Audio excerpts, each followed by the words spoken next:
Kali ini, kami akan membahas tentang coworking space. Coworking space itu apa sih?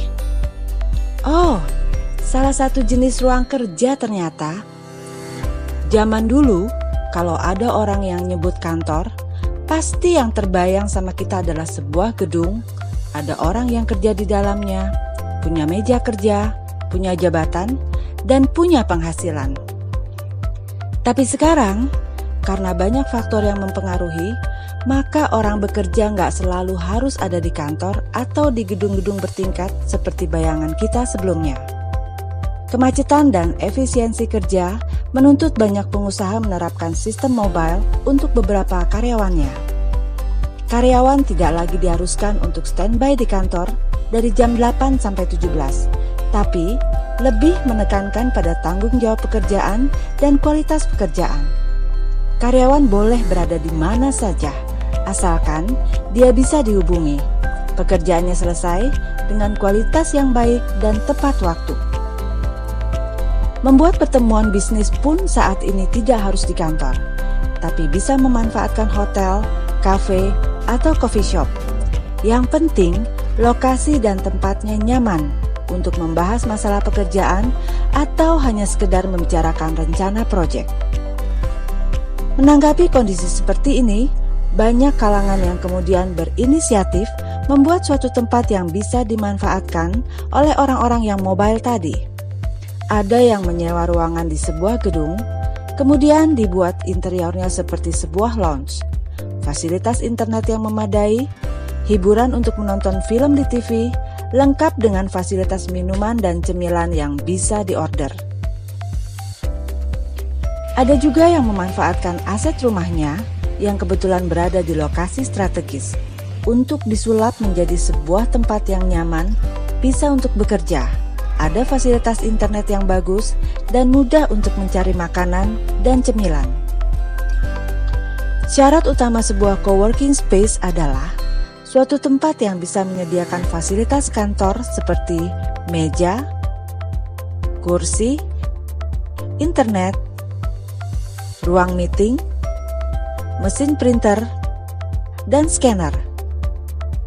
Tapi, ada beberapa pengusaha yang juga menyediakan toilet dan musola yang membuat penyewa bisa betah berlama-lama di lokasi tersebut.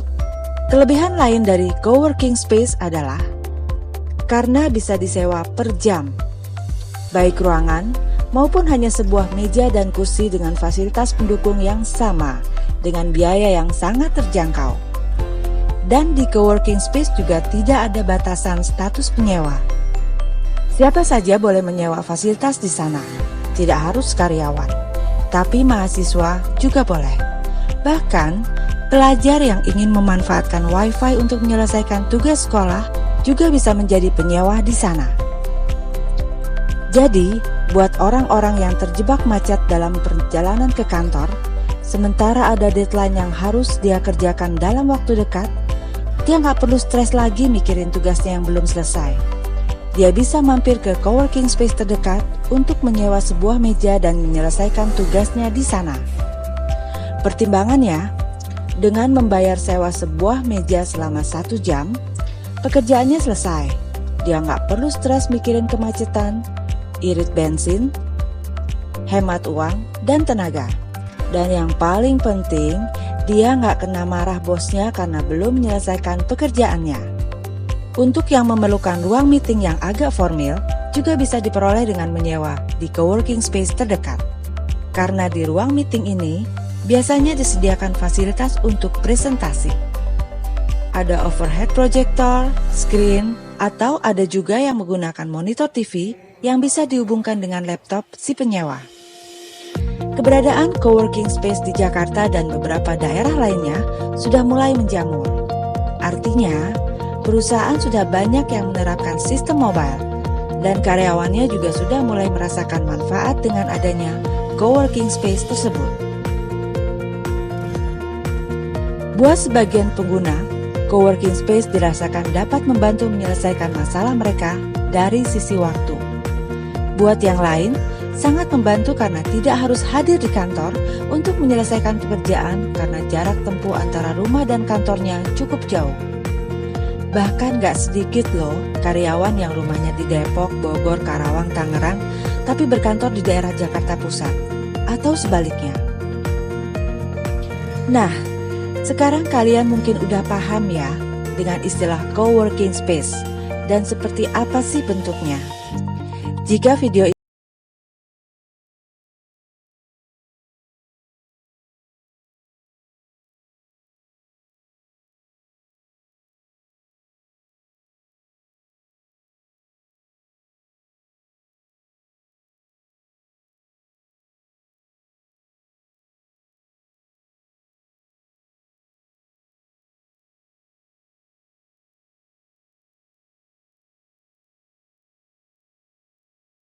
coworking space.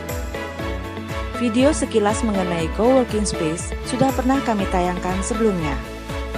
Silakan klik link yang terdapat di kanan atas video ini bagi yang belum menyaksikan.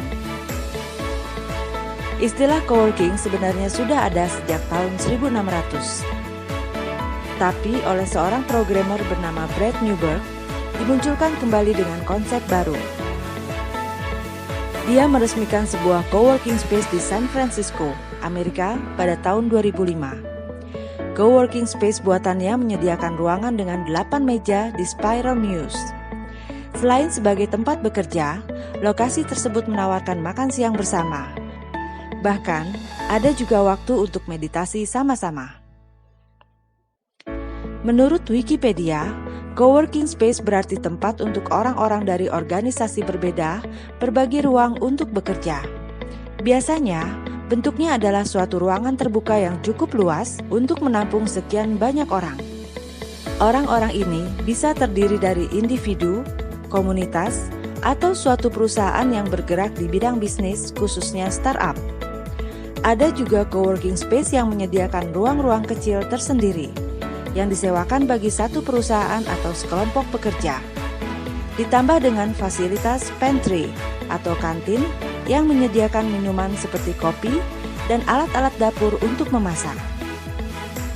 Keberadaan bisnis coworking space ini karena adanya kebutuhan tempat untuk bekerja, sementara penyewa tidak ingin adanya modal yang tinggi terkait properti, biaya persiapan, serta biaya layanan, dan fasilitas ruang kantor. Konsep kantor bersama ini sesuai dengan program Kemenkop Bidik 49 Kampung Digital di 2017.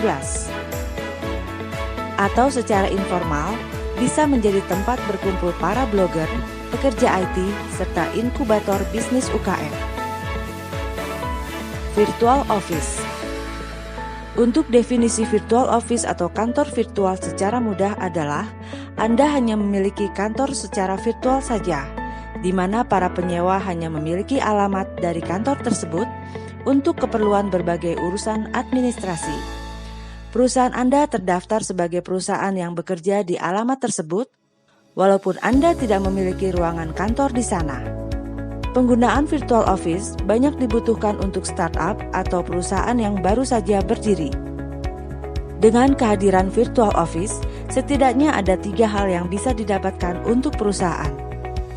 Penyewa mendapatkan surat domisili untuk berbagai kebutuhan, mulai dari mengurus izin hingga syarat mendirikan perusahaan.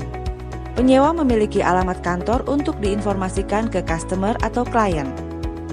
Perusahaan penyewa akan mendapat citra dan branding yang bagus jika memiliki alamat kantor di lokasi yang strategis atau di pusat bisnis. Di beberapa lokasi, penyedia layanan virtual office juga menyediakan fasilitas ruangan atau tempat kerja yang bisa disewa selama beberapa jam, harian, mingguan, bulanan, hingga tahunan. Tapi, ada juga yang sama sekali tidak menyewakan tempat kerja. Jadi, hanya alamat kantor saja yang disewakan. Para penyewa virtual office menjalankan bisnisnya secara mobile. Service office. Service office alias private office maknanya adalah sebuah kantor di mana Anda benar-benar menyewa ruang kantor secara fisik dan Anda dapat menggunakan ruang kantor tersebut untuk bekerja. Anda dapat bekerja langsung di kantor tersebut bersama tim, yang akan mendapatkan benefit seperti internet akses, ruang meeting, 24 jam keamanan, hingga tempat parkir mobil. 3 hal yang didapatkan para penyewa virtual office juga bisa didapatkan oleh penyewa service office, yaitu surat domisili, alamat kantor, dan branding yang bagus jika memiliki alamat kantor di lokasi yang strategis atau di pusat bisnis. Demikianlah pemirsa, hal-hal yang berbeda dari coworking space, virtual office, dan service office. Ketiganya dibutuhkan para pebisnis